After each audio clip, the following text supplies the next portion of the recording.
You will hear a woman being interviewed by a market researcher in a health club about her membership of the club. First, you have some time to look at questions 1 to 5.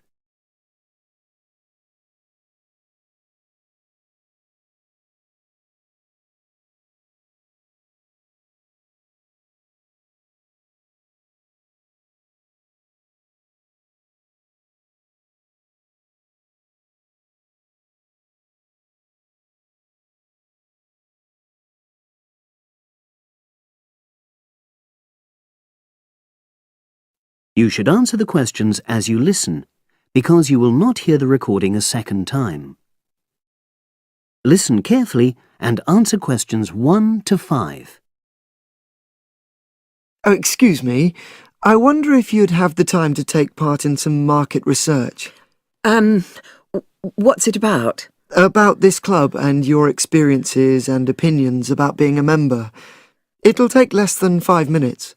Oh, OK then, as long as it's quick. Can I start by taking your name? It's Selina Thompson. Is that Thompson? Yes. Okay, great. Thanks. And what do you do for a living? Well, I'm an accountant, but I'm between jobs at the moment. I understand. But that's the job I'll put down on the form. And would you mind my asking which age group you fall into?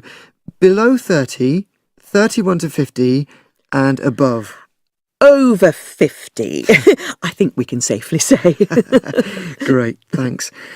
And which type of membership do you have? Sorry, I'm not sure what you mean.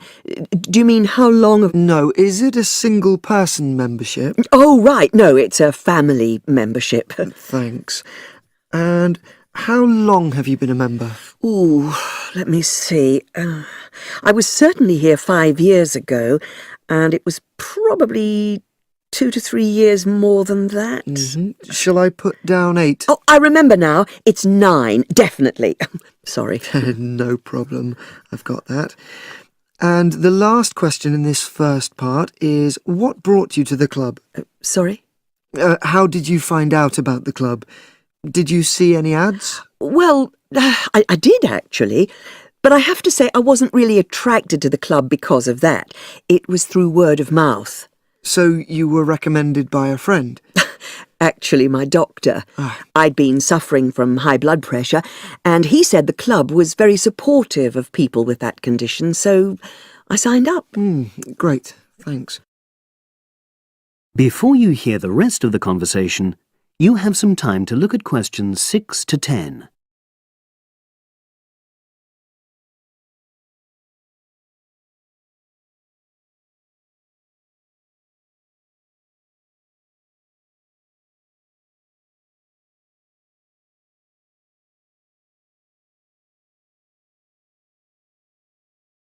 Now listen and answer questions 6 to 10. Now, for the second part of the form, I want to ask a bit more about your experience of the club. Sure. How often would you say you use the club? It varies enormously, depending on how busy I am. Of course. But on average, per month? I'd say it averages out at twice a week. OK, so 8 on average. Yeah, and 4 of those are aqua aerobics classes. That leads me to the next question. Would you say the swimming pool is the facility you make most use of? Fair to say that, yep. Right, thanks. And are there any facilities you don't use? One area I realise I've never used is the tennis courts. And there's one simple reason for that. You don't play tennis? Actually, I'm not bad at it. Oh. It's that I'm not happy having to pay extra for that privilege. Oh, right. I've made a note of that. Thanks. Now, in the last section, are there any suggestions or recommendations you have for improvements to the club? Only about health and fitness? Anything at all? Well, I'd like to see more social events. It isn't just a question of getting together for games or classes, but other things, you know. Yes, sure. And another thing that I was thinking when I had my yoga class in the gym last night, we were all sweltering in the heat, was that I think they should put in, well, you know... Air conditioning. That's exactly what I mean. The rooms are really light and well designed, but they do need proper installations. Sure. Well, I've made a note of that. Good. So, is there anything else you'd like to suggest? About quality of service, for example? Oh, everyone's very nice here. They couldn't be more friendly and helpful. Oh, but I tell you what, it's a shame the restaurant isn't open in the evening on Saturday, and Sunday as well, for that matter. Oh. So, the club should... Open it later on those days. OK. Well, thank you very much. That's all the questions I have. That is the end of part 1. You now have half a minute to check your answers.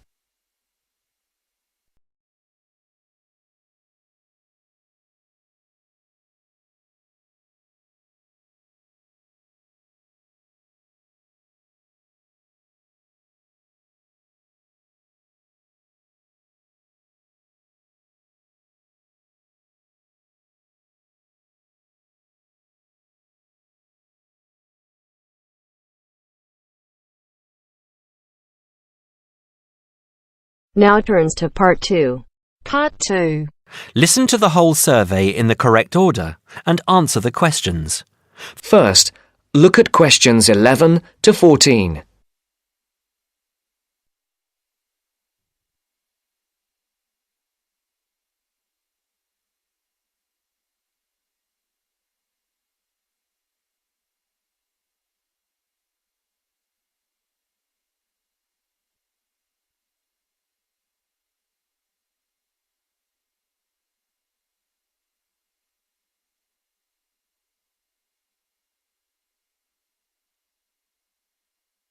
Listen carefully. Excuse me. Good morning. We're students from St Anne's School and we're doing a class survey. Have you got 5 minutes to answer a few questions? I suppose so. What are the questions about? About spending habits, people's attitudes to money and what they spend money on. Well, yes, OK, but only 5 minutes. Thank you. OK, first of all, if you don't mind answering, what income band are you in? You just need to say low, average or high. Oh, that's difficult to say. I don't know how much everyone else makes. I'm certainly not poor, but I'm not rich either. Certainly not after I've paid all my bills. Shall we say in the middle then? Yes, I think so. And how much money do you feel you have to spend? You said that you have to pay a lot of bills. Yes, I feel that I don't have very much. I earn quite good money, but it doesn't feel like that most of the time. I guess everyone would like to have a bit more money, though. OK, so what do you spend most of your money on? Well, most of it goes on monthly expenses. I've got a big mortgage on my house, and my children's school fees are very high. After I've paid for gas and electricity and water, and all the insurance on the house and my car, I don't have much left. I like taking my wife out to a nice restaurant once a month, but I don't very often buy clothes. Oh, and I collect radios. Old radios. That's my hobby. And how do you usually pay for the things you buy? I use my debit card for most things these days. I have 2 credit cards, but I don't like using them. I prefer to pay for things immediately. Otherwise, I feel I'm getting into debt. I pay my bills online or over the telephone. I usually have between £10 and £20 in cash with me to pay for emergencies, taxi fares and that kind of thing. Before the broadcast continues, look at questions 15 to 20.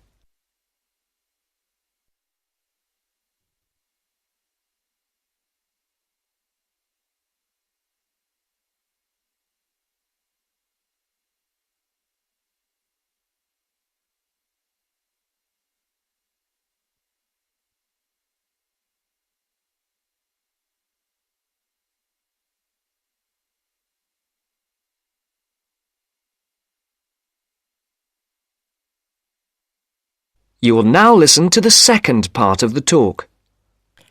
What do you think is good value for money? Not very much, to tell you the truth. Everything seems to cost more than it should these days. I think my telephone and internet broadband package is good value for money, though.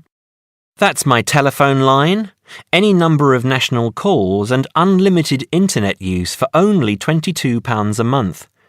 I think at least one member of my family is online for an hour or more every day. I think £22 is a very good deal.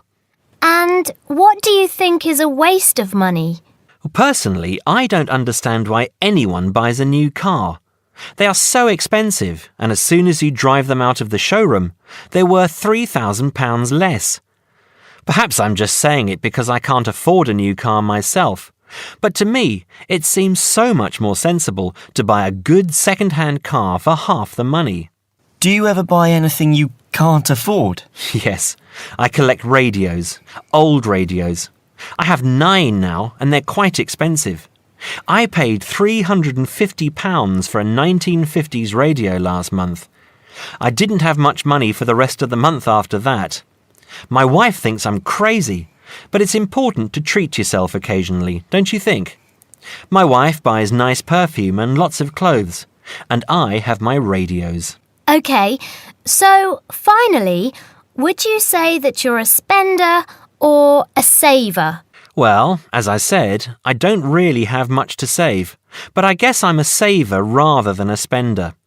It's good to enjoy money if you have it, but you must save for a rainy day. You never know what will happen in the future. Thank you very much for talking to us. Have a nice day now. That is the end of part 2. You now have half a minute to check your answers.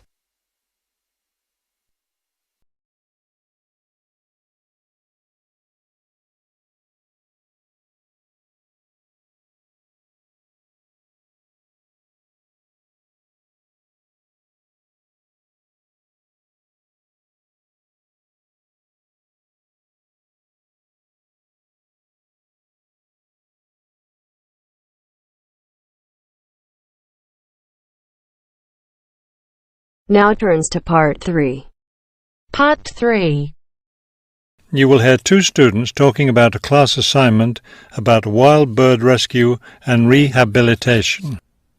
First, you have some time to look at questions 21 to 25.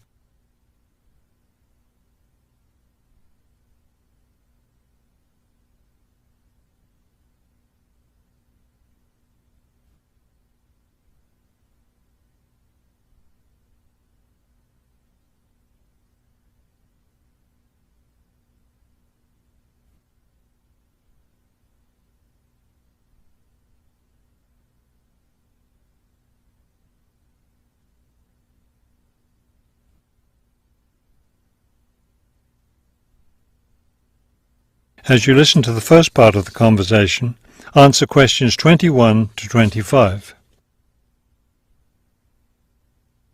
Okay, let's go over the requirements and see what we have left to do. Let's see. We have to give the professor a written summary of the information we've gathered on our topic, wild bird rescue and rehabilitation. The other written thing we have to turn in is a case study of the rehabilitation of one bird. We have the information on that already. Right.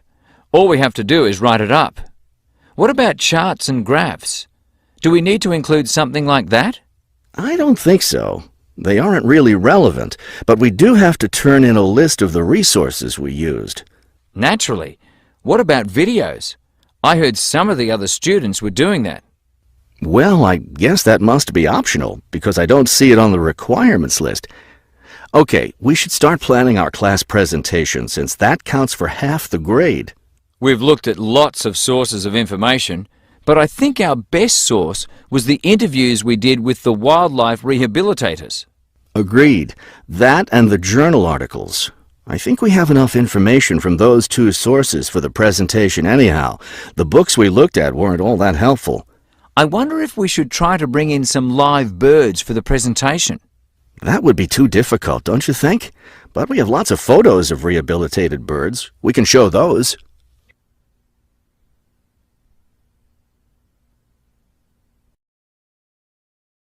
Before you hear the rest of the talk, you have some time to look at questions 26 to 30.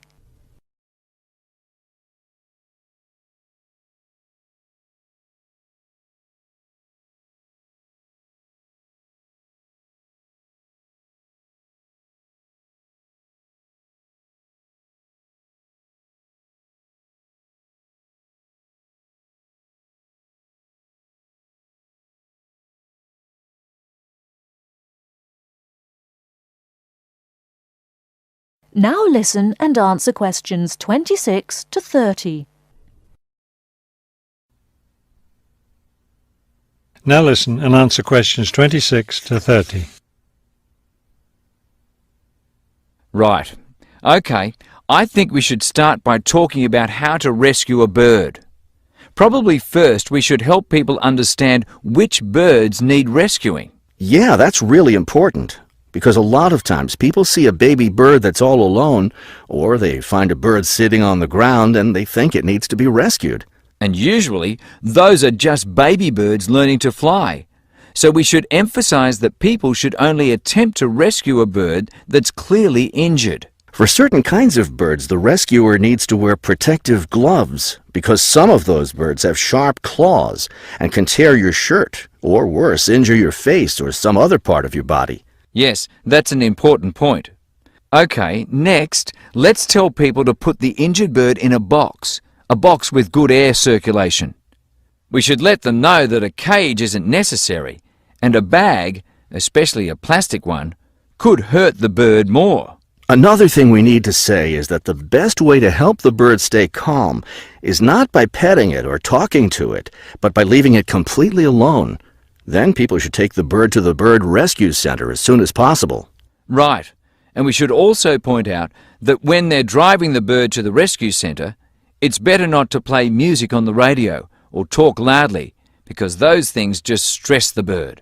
Yes, it's better just to speak quietly while you have the bird in the car. Okay, we've got that part covered. Next we should talk about what happens at the rescue center.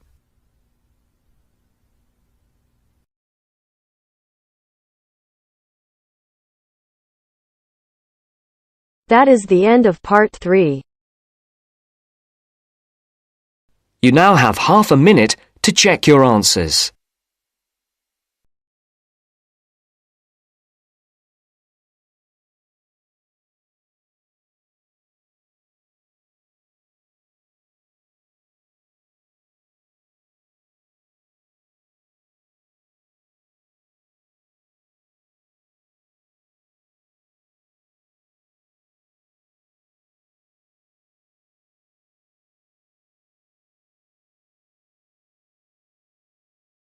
Now turns to part 4.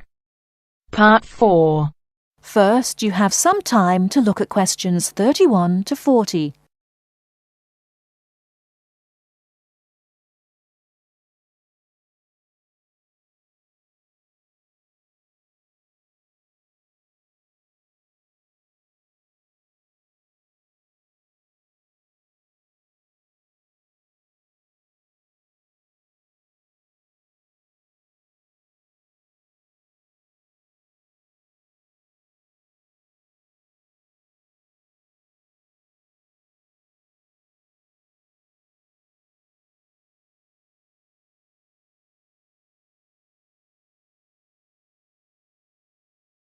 Now listen carefully and answer questions 31 to 40. In today's lecture on international trade, I'm going to look at the issue of protectionism. I'll start off with a definition of protectionism and then go on to look at the methods countries have used to protect their economy. Following this, I'll look at the advantages and disadvantages of protectionism when compared to free and open trade. So let's define protectionism. Protectionism, at its simplest, is the opposite of free trade. It is the practice of protecting domestic industries from foreign competition by using import duties or quotas. Options available to protect the economy are tariffs, embargoes, subsidies and quotas. Let's examine these in turn with some examples. Tariffs are one form of protectionism. It is a tax which is applied to imported goods, but not to home-produced goods. The idea is to make the imported goods more expensive than the home-produced ones, so that consumers buy home-produced items. An ongoing example of protectionism via tariff is between Britain and the USA. Britain buys most of its bananas from Commonwealth countries, largely in the Caribbean. However, the USA owns banana plantations in South America. In 1999, Britain refused to buy bananas from South America, so the US government put tariffs on some British-produced goods. The most famous example was a tariff of 100% import tax on wool products from Scotland brought into the United States. The next method of protectionism is embargoes. An embargo is a complete ban on the import of certain goods. For example, following the Cuban Revolution in the 1950s, the USA banned the import of Cuban cigars. Unfortunately, Cuban cigars are the finest in the world, and there is consequently a thriving black market in Cuban cigars in the USA. As we can see in the example, embargoes can lead to a black market, or unofficial economy, if people want the goods badly enough. Subsidies are a way governments support industries at home with money or tax breaks in order to allow them to compete better with foreign companies. In 1994, the French government provided its national airline with a £2 billion subsidy in order to help it compete with low-cost airlines. However, subsidies can have the effect of making home producers uncompetitive and inefficient. Finally, let's look at quotas. A quota system allows a certain quantity of goods to be imported from other countries. The European Union has had quotas on textiles and clothing for decades to protect its textile industries from developing countries, especially India and China. Understandably, developing countries say that this is unfair and against the principles of free trade. Let's move on now to the arguments for and against protectionism. For trade to flourish between countries, the benefits from trade need to be equally balanced.